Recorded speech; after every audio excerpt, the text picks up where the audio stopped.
السلام عليكم، مساء الخير. شراكم شكوالكم شراكم بخير. حنا لاباس الحمد لله في نعمه. اليوم حبيت ندير خبز الشعير الصحي. ها هو قدامكم، ها هو الخبز تاع الشعير. نظن ما كاينش اللي متعرفش الشعير، هذا خبز الشعير الصحي. هنا راني درت زوج بهذا الكاس، زوج عبارات كاس تاع الدقيق تاع الخبز اللي نديرو به الخبز. هنا لازم نديرو مع اضافه اذا كنا رايحين نديروه بهذه الطريقه اللي راني نديرو فيها، على خاطر كاين انواع تاع الخبز تاع الشعير. هذا راه من بينهم هذه انا شفت هذه للامانه، شفت وحده في اليوتيوب دايره عجبني، جربته جاني مليح، قلت والله نشارك معاه. صح انا ما كنتش نعرف هذه الطريقه، شفتها راني ندير فيها للامانه. انا درت زوج بهذا الكاس وواحد تاع سميد ها هو تاع الخبز. هنا نضيفوا له ملح وخماره، مغرفه صغيره خماره ومغرفه صغيره تاع ملح. نعملو نخلطوا النواشف مع بعضها مزيان، نخلطوهم مزيان. ومن بعد نجيبوا الماء يكون فاتر.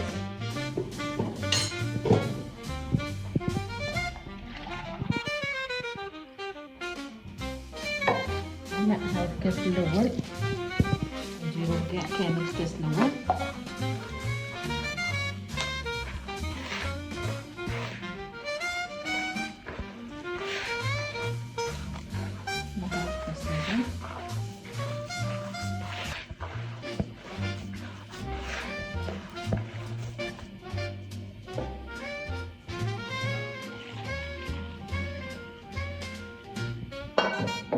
هنا نزيدو الكاس الثاني نديرو غير بشويه.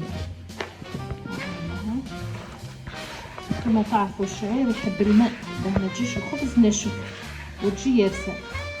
هذه اليوم خلينا نطيب فيها في الفرن. كاين انواع هي تاع خبز الشعير. هذا الخبز الصحي للكولون، اللي عنده الكولون اللي ياكلوا هذا الخبز. والله مؤخرا لانه خبز الدقيق الابيض مؤخرا الطب كامل يقولوا باللي راه مضر للصحه. هنا نضيف شويه ندهن فيه برك، راني مانيش نعجن هذا بدون دلك بدون عجين بدون اي مجهود. وان شاء الله عندي راه ياسر انواع تاع الخبز هذا، ان شاء الله ندير لكم سلسله منه، لان الناس راه وعات كامل تحوس على الخبز تاع الشعير فقط، وخبز الدقيق فرينه الدقيق كامل. شوفوا خلوه كيما هكذا دروك، نخليه يريح 10 دقائق.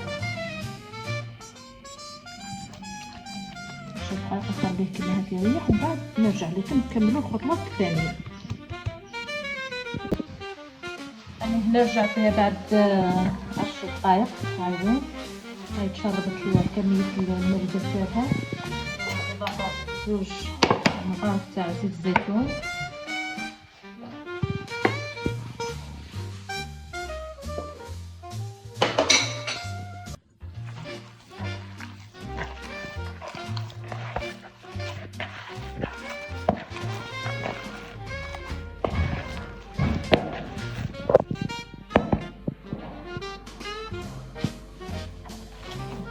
الماء بالتدريج ندخلو فيه كامل هذاك الزيت زين.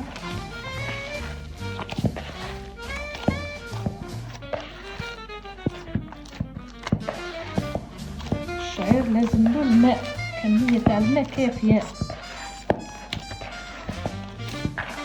ما ندخل في الماء فقط، راني مانيش نعجن.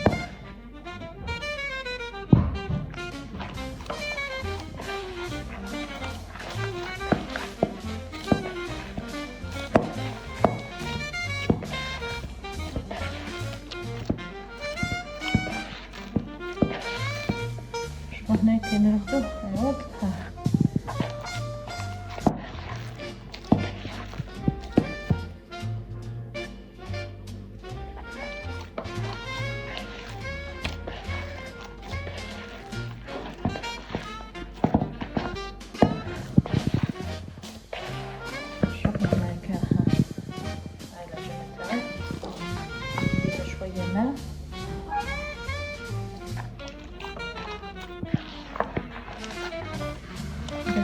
ناشف، كنحطوه يطيب ما يعودش ناشف.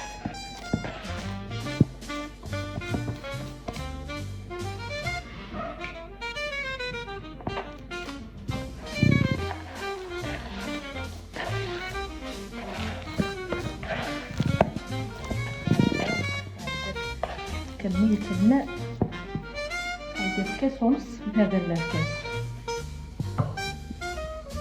بعد كنجيبو الصنيبو نحطو فيها الخبز تاعنا، نغسل بيدي ومن بعد نفرغ.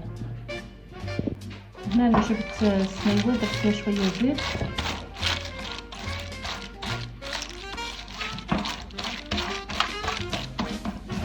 حتى هو ما يلصقش.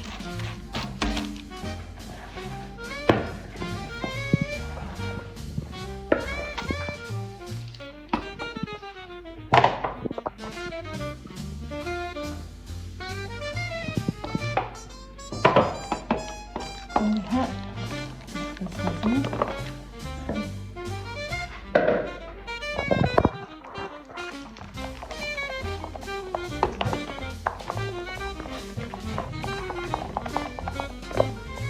تحبي ديري تخبزيها بالماء، تحبي بالزيت.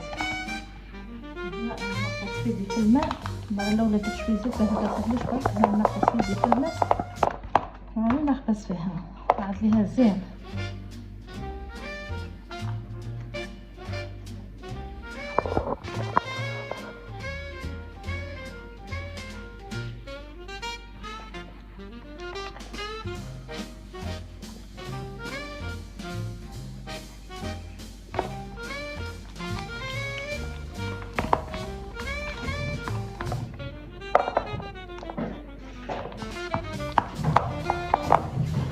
الكميه اللي درتها هذيك تاع 2 كيسان وكاس تاع الدقيق هذوك 3 كيسان في المجموع. هاي درت لي خبزه معتبره.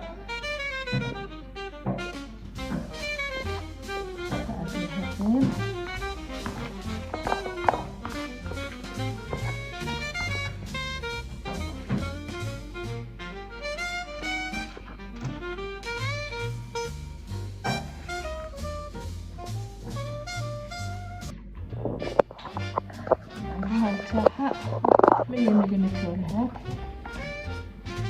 لا ترقيها لا تخشنيها، ديرها عادي.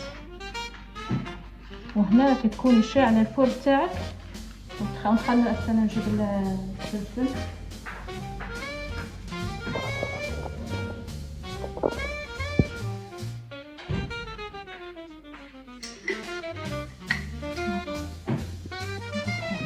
كونسيستنسية أكثر وأكثر. السمسم انتي وش عندك من زارع ديري له.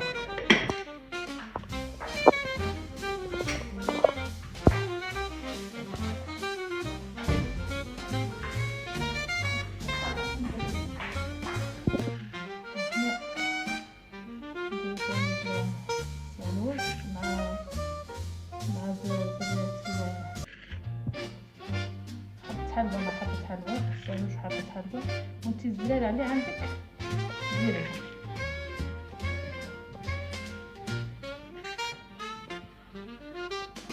خليه مكاني واحد 10 دقايق اخرى ونديرها طيب. نروح على الفرن نولي نحطها ونخليها طيب. هاي هنا بعد ما مر عليها 10 دقايق نقسموها شوية.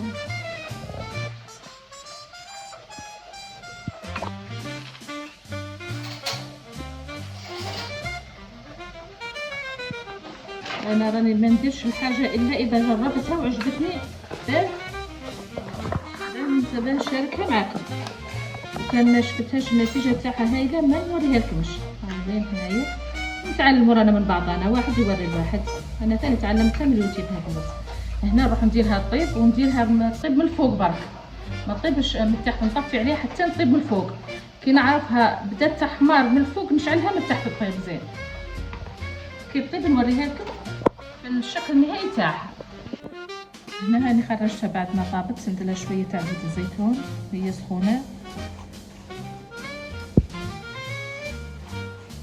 الريحه تاعها تهبل، شويه ريحه الزرارع اللي فيها وزيت الزيتون ما شاء الله راه.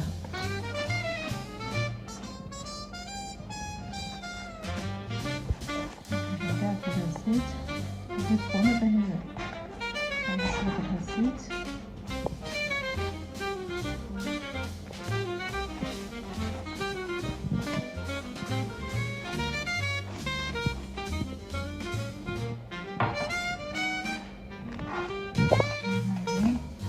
شوفوها هايله، لازمها تقعد تريح على الأقل 5 دقايق باه تريح شويه. نزيد نوريها لكم نقطعها برك ونزيد نوريها لكم. نقطعها ومن بعد تشوفوها بصح تكون عند الصفه النهائيه تاعها. هاي وين الخبزه تاعنا تاع الشعير، هاي وين بعد ما كملناها، هاي وين هايله الله يبارك والله هايله. جربوها ما تجي خفيفه وتجي طريه، تجيها ما يشبعش منها. شوفوها طايبه ثاني زين. تحبي تاكليها مع الرايب كما حنا هنا راح ناكلها مع الرايب، تحبي تاكليها مع الشوربه، تحبي تاكليها مع اي حاجه، مع الحميص، مع اي حاجه تحبي تاكليها. تحبي ديري فيها فرماج فطور الصباح ثاني وكونفيتي كما حبيتي انتي واش حبيتي. ان شاء الله تجربوها وتعجبكم ان شاء الله.